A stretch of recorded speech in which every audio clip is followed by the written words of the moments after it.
In my first YouTube videos, I sounded like everybody else, or at least I was trying to sound like everybody else. I was very camera shy, which, by the way, if you feel like that, go and watch last week's video because in there I tell you how to get a little bit more confident on camera. But I also wasn't unique. I didn't have my own voice. I was just watching what everyone else was doing and I was basically trying to copy. Which, when you're new to YouTube and you're trying to copy someone who's been on YouTube for like 3-4 years, you literally have no idea and you cannot start in their middle, right? They've already been on for years. They know the process. They know what they're doing. If you are starting by copying them, you're already set to fail. You need to find your own YouTube identity. So if you've been uploading videos and you feel like you're not getting many views or people are viewing and they're not subscribing, then listen to these steps. And just so you know this works, this is how I went from like 97 subscribers to 1,700 subscribers and got some of those students into my yoga membership as well. So it's not like I was just growing YouTube, but I was growing my business at the same time.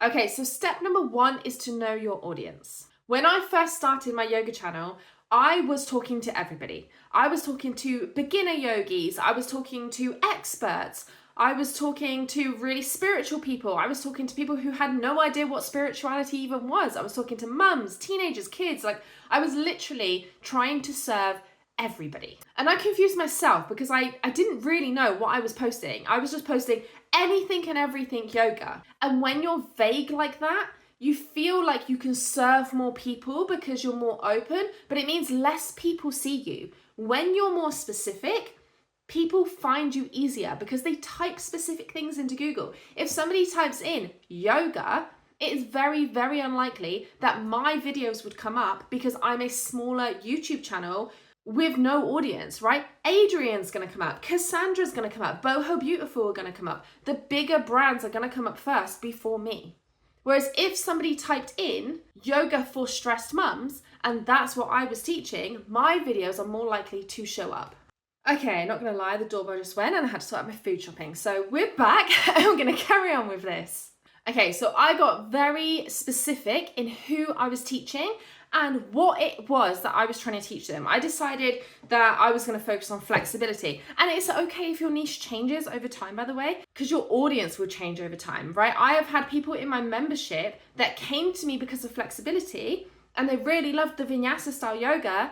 And as the years have gone on, we've both progressed and now we're both into the more calmer yoga, right? So it's okay if your niche changes along with you, but you need to be specific in what it is that you're trying to teach them. Like, what is the outcome? So my ideal viewer is a mum like myself. And to be fair, they're normally people who are a little bit behind you, right? So my ideal viewer is a mum who is overwhelmed, has too much going on, struggles to focus on herself and find time for herself. She wants to exercise. She loves the whole spirituality thing, but she also needs to slow down. So I now mix vinyasa, yin, and kundalini together because you can get all of that through these 3 types of yoga, right? So I have my specific Lakora yoga style that is designed for stressed and overwhelmed mums to help them come back to themselves, to find some exercise, to slow down, and to basically have like an all-in-one round practice.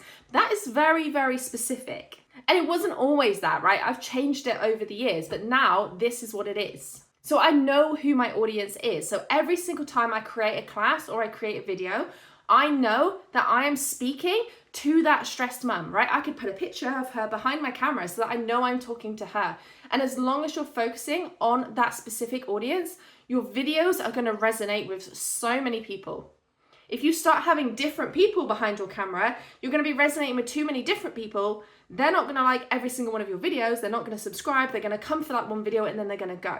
And this is also how we get a business from YouTube as well, right? Because that specific ideal customer, that picture that you have behind your camera, that person is following this journey. They love your videos. They're interested in what you've got to say. So when you have an offer or a product that's going to help them even deeper, they're going to take you up on it.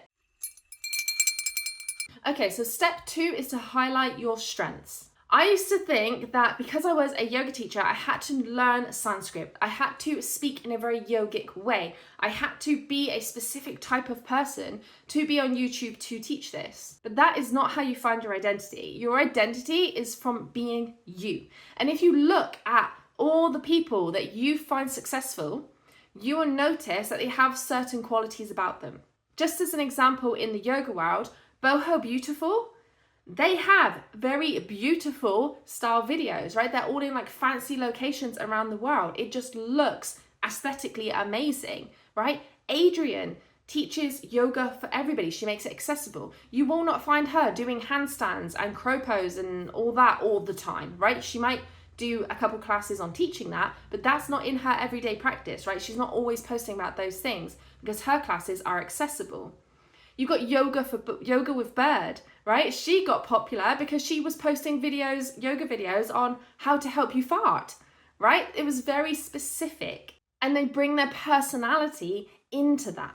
So if you're trying to hold back your personality, you're gonna fail. You really need to get your personality out there. Whether that means you swear, whether that means you're a really calm and relaxing person, whether that means you're really passionate and you talk fast about the things that you love. Getting your personality out there is how you make your identity. So as an example for my yoga classes, my strength was that after feeling in yoga, I know so passionately that feeling that can come after a yoga class, and that is what I want people to experience. That is where I can highlight what yoga does for you, and I want everybody to be able to feel that feeling. So that is what I am passionate about sharing about, right? That after yoga effect, that balance, that calm, that positivity. It's not necessarily about doing the splits or jumping up into handstand or knowing all the Sanskrit words for yoga poses. It's just getting that feeling across. Especially because I've been there myself, right? I'm a mum. A couple years ago, I was the most stressed in my life I have ever been. I was seriously depressed. I didn't realize it at the time, but I was depressed. Now I'm out of that, so I know how to get people from that to this, right? I know what they're thinking, what they're feeling, what they're going through because I've been there myself. And that is a strength of mine. So I'd love to know what you think your strength is. Leave a comment down below. What is something, and normally this is something that you've been through yourself, right? So what is your strength? Are you really talkative? Are you really confident? Are you great at making people feel amazing and calm? What's something you've been through that you can help people with? What is your strength? Let me know. And this also goes with the way you look as well. Like, how do you come across on camera? Are you very niche in the way that you look? Do you have bright pink hair? Do you wear fancy jewelry? Like, what is different about you? Because that's also how you can stand out, but don't force something that you're not. For ages, I used to think, oh, maybe I should color my hair blue or something because like that's really stand out. And I bet that would make me noticeable on YouTube. And yes, I bet it would. But is that practical for me? No, I am a very busy mum. I have not got time to be dyeing my hair blue every single week, right? And blue fades to like a horrible grey colour. So it's like, no, that's not practical for me. I don't really want that in my everyday life. So how you show up on camera, you also need to be that in your life as well, right? You don't want something that's, you don't want an act, right? You don't want to be coming across on camera different to how you do in person, because a lot of people are going to be completely put off you if they do meet you in person and you don't act the same way. Okay, so step number 3, and you are going to hear me say this a million times, but let me be clear on this. Be consistent. And I don't just mean about videos. Normally I speak about videos and how you have to be posting continuously on YouTube to get better, to see results, to grow your channel, which is true.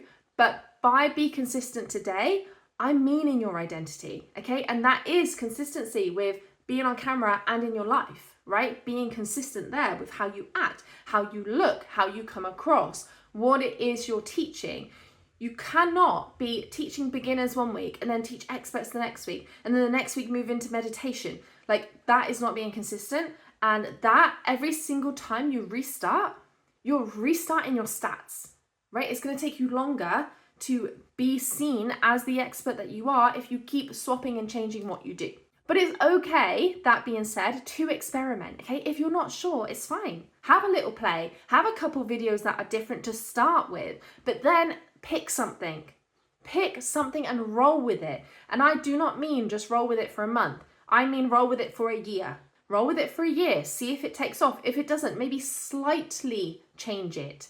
But I'm not saying completely change every single month what you're focusing on, because you're not going to see results that way. And being consistent also means with your brand. So not just like the way you come across, but also your colors, the way that you present your videos. Make sure that stays consistent as well, because you'll notice if you look at Adrian, you look at Boho Beautiful, you look at Cassandra, you'll notice Sarah Beth, they all have the same kind of style. So when one of their videos pops up on YouTube, you know it's them. You look at that thumbnail and you think, that's a Boho Beautiful video, right? Because they've got that consistency in their branding, and that is what you need on your channel as well.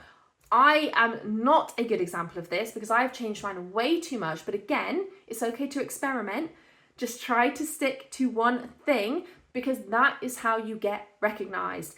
I can say with absolute certainty right now, if I had done all of this 2020 when I started my channel, I would be so much further along than I am right now. I swapped and changed way too much, and I do not want you to do that. Okay, so the final tip here is I want you to say out loud what it is that you teach. So as an example, once I said out loud, I teach a mix of Vinyasa, Yin and Kundalini yoga to help mums rebalance their emotions in their body and feel more positive after a yoga class. It's like everything clicked and everything aligned for me. Like I just knew deep in my soul that that is what I wanted to teach. That is what I needed to do. So have your sentence, place your hands over your heart, take a deep breath in, sigh it out, close your eyes and just say that sentence. Feel it in your heart center.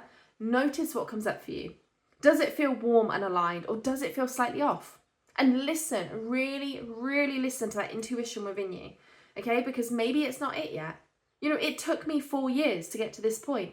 It took me 4 years to realize what it is I wanted to teach. It doesn't mean you don't have to get started now. Just start posting, because clarity might come with the more you post. But this clarity took me from £48 a month to £500 consistent months, plus I get more every single time I launch now. So clarity gains you income. Confusion gains you nothing. If you found this video helpful, I would love it if you could give it a thumbs up. And if you would like more help with your YouTube identity, I do have a 12-week YouTube plan that you can grab right now. The link is down in the description. And in this, it's going to help you to find that consistency in YouTube, which is going to help you to find your own identity. And the great thing is, even though this is a 12-week plan, you can just keep repeating and repeating and repeating, and more clarity is going to come. So go and grab that one. The link is down in the description. And in the next video, we're going to be talking about mindset shifts that keep you stuck and how to get out of them. So make sure you watch that one next.